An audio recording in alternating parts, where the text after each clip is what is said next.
Une société de conseil en investissement immobilier a été créée en Côte d'Ivoire. Cette société a pour objectif d'aider les associés à être propriétaires d'une maison. Vous aurez l'aide dans quelques instants.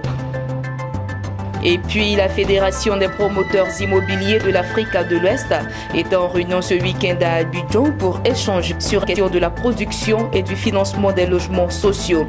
À l'issue de cette rencontre, plusieurs résolutions ont été arrêtées. Mesdames et messieurs, bonsoir et merci de nous rejoindre à ce Business 24 Africa. L'union fait la force, a-t-on coutume de dire. Les Ivoiriens ont décidé de se mettre ensemble pour créer une société de conseil en investissement immobilier SCI. Objectif, aider les associés à être propriétaires d'une maison tout en investissant dans une opération immobilière. L'Assemblée générale constitutive de cette SCI a eu pour cadre l'Otabis de Makori. Suivant le commentaire de Jérémy Aouré.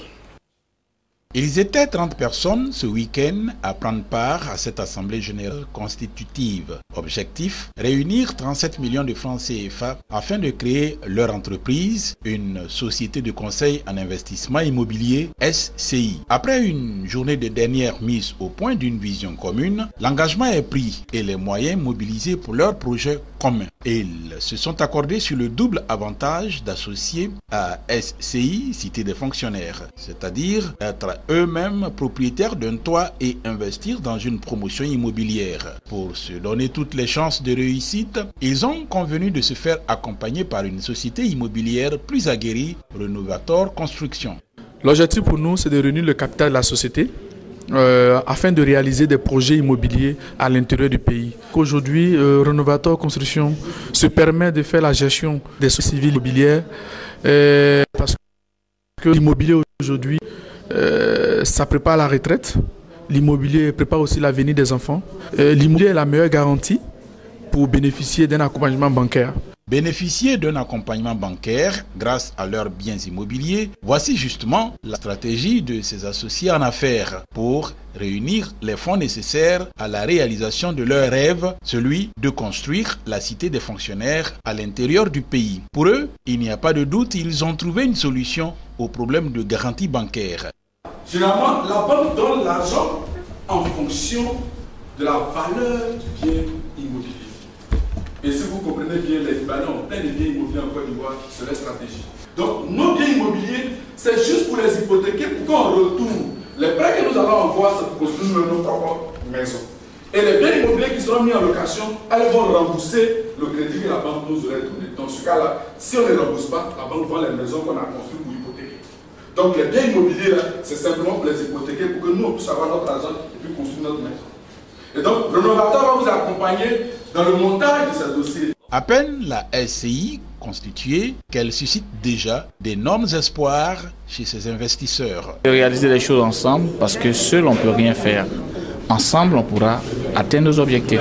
L'idée d'avoir un toit pour tout fonctionnaire ou tout travailleur, c'est une idée assez importante. Il est bon de souligner que Renovator Construction s'est donné une mission d'inculquer cette culture aux investisseurs. La nécessité d'être associé dans une SCI, meilleure solution selon elle pour garantir un prêt immobilier à la banque. L'idée fait son petit bonhomme de chemin, surtout que le déficit en logement Côte d'Ivoire est estimé à plus de 400 000. Restons toujours dans le domaine de l'immobilier où le comité bureau de la Fédération des promoteurs immobiliers d'Afrique de l'Ouest s'est réuni ce week-end à Abidjan. Cette assise qui fait suite à la rencontre de Bamako en février dernier a permis d'aborder la question de la production et du financement des logements sociaux. À l'issue des échanges, des résolutions ont été prises pour faciliter l'acquisition d'un toit décent à tous les ressortissants de cette partie du continent. C'est un reportage à signer Lawani Babatunde et Maruseri. En Côte d'Ivoire, le déficit de logement est estimé à 400 000 par an. Une situation presque identique dans toute la sous-région, malgré la multiplication ces dernières années de programmes de logements sociaux. Réunis à Abidjan, la Fédération des promoteurs immobiliers de l'Afrique de l'Ouest a décidé de s'investir davantage pour offrir un toit à chaque famille à travers la mise en place d'un fonds de garantie pour l'appui au crédit acquéreurs visant à garantir leur insolvabilité auprès des banques et l'organisation prochaine d'un salon de l'immobilier à Paris. En mettant, comme on l'a dit, un fonds d'insolvabilité de nos clients. Et nous pensons qu'avec ça, les banques peuvent accorder beaucoup de prêts à nos populations. Ensemble, on peut même essayer de trouver un moyen pour essayer d'uniformiser nos actions dans nos différents pays. Parce qu'on a la même population. C'est le même peuple. Créée en 2007, la Fédération des promoteurs immobiliers de l'Afrique de l'Ouest est composée de pays qui disposent d'une chambre nationale de promoteurs immobiliers, à savoir le Mali, le Niger, le Sénégal, le Burkina Faso et la Côte d'Ivoire. Son objectif, faciliter l'accès au logement dans la sous-région. Parlons tout autre chose à présent. Après Nice en 2013, Abidjan accueille cette année le 8e jeu de la francophonie. 4000 participants issus de 88 pays vont prendre part à cette messe sportive, culturelle et artistique du 21 au 30 juillet prochain.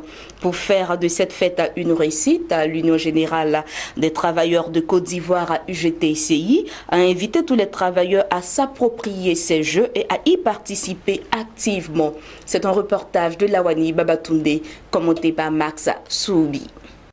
Pendant une dizaine de jours, Abidjan va être la capitale de la francophonie. À travers les 8e Jeux de la francophonie, ce sont plus de 4000 jeunes venus de 88 pays qui vont se côtoyer et compétir dans diverses disciplines, notamment sportives et culturelles. Un défi que veut relever la Côte d'Ivoire. Tout cet appel à la mobilisation de l'Union générale des travailleurs de Côte d'Ivoire, UGTCI. Camarades travailleurs, ce sont les nôtres. Et il nous faut nous les approprier, ces jeux.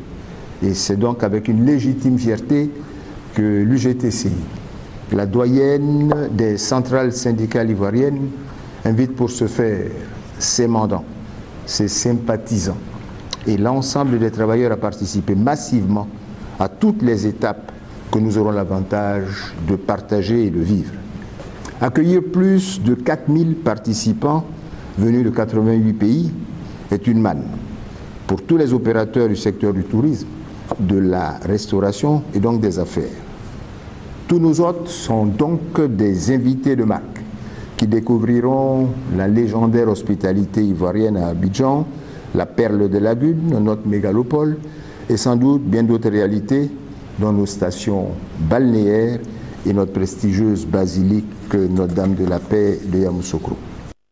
Le GTCI se félicite de la confiance portée à la Côte d'Ivoire le 13 mai 2013 par le Conseil permanent de la francophonie pour abriter les 8e Jeux. Pour la doyenne des centrales syndicales ivoiriennes, ce rendez-vous sportif et culturel est une véritable opportunité pour l'économie ivoirienne, mais reste avant tout une union autour d'une langue et d'un esprit.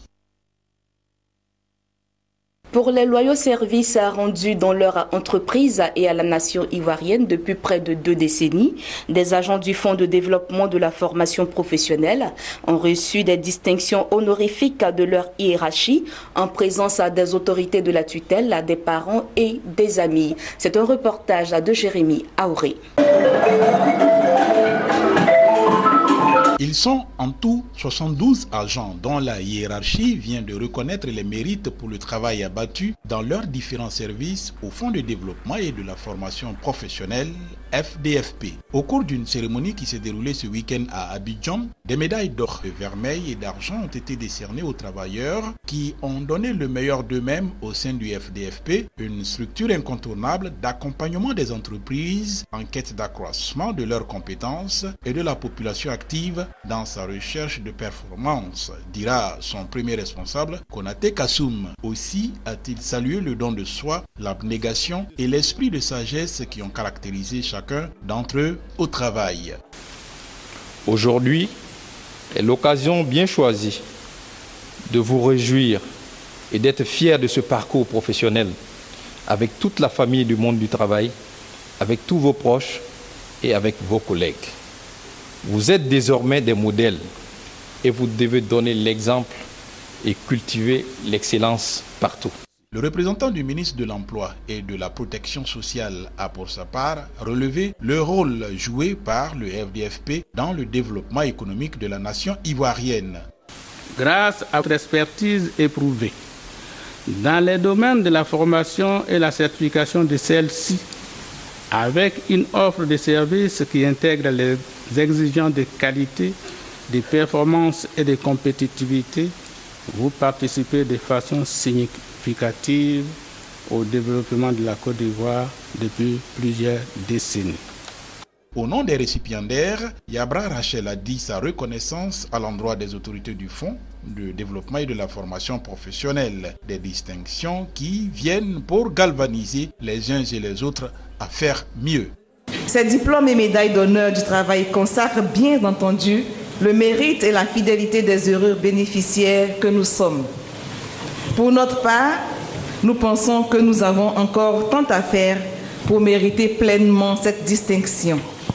Nous considérons donc cet honneur comme un encouragement prodigué par les plus hautes autorités de l'État en vue de persévérer dans nos efforts d'être utiles à notre pays et à notre institution, le FDFP. À l'issue de la cérémonie, des récipiendaires n'ont pas voulu cacher leurs sentiments. Je suis comptable de formation et aujourd'hui je suis content que de cette formation, je n'ai pas pu commettre des gaffes. Et aujourd'hui, j'arrive à 35 ans comme au Nord. Je suis vraiment fier de ma personne. Là, ça fait la deuxième médaille.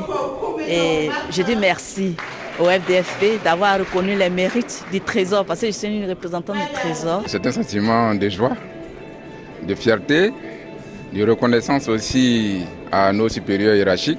J'espère que d'autres après moi auront cet insigne honneur de recevoir cette médaille de mérite. Créé en 1992 avec un seul salarié, le FDFP compte à ce jour 129 agents, dont 47% de femmes et 53% d'hommes. Dans le reste de l'actualité, en bref et en images, l'Égypte envisage l'installation d'un complexe pétrochimique à Suez. La construction de cette infrastructure devrait nécessiter un investissement de plus de 4 milliards de dollars. Selon Tarek El, la ministre du pétrole égyptien, ce projet sera le fruit d'un partenariat avec le ministre en charge du secteur des affaires publiques. Plusieurs autres partenaires sont annoncés pour prendre part à la construction de ce complexe qui est encore à sa phase d'étude. La Banque africaine de développement va apporter 200 millions de dollars pour la première phase du programme d'appui à l'accélération de l'industrialisation du Maroc. Ce programme d'appui à l'accélération de l'industrialisation, qui s'étalera sur la période 2015 à 2020, se veut un catalyseur de la croissance économique du Maroc. Le gouvernement marocain ambitionne à l'horizon 2020 de porter l'apport de l'industrie de transformation dans le PIB de 14 à 23% et de créer 500 000 emplois. Voilà, c'est la fin de cette édition et merci à tous de nous avoir suivis.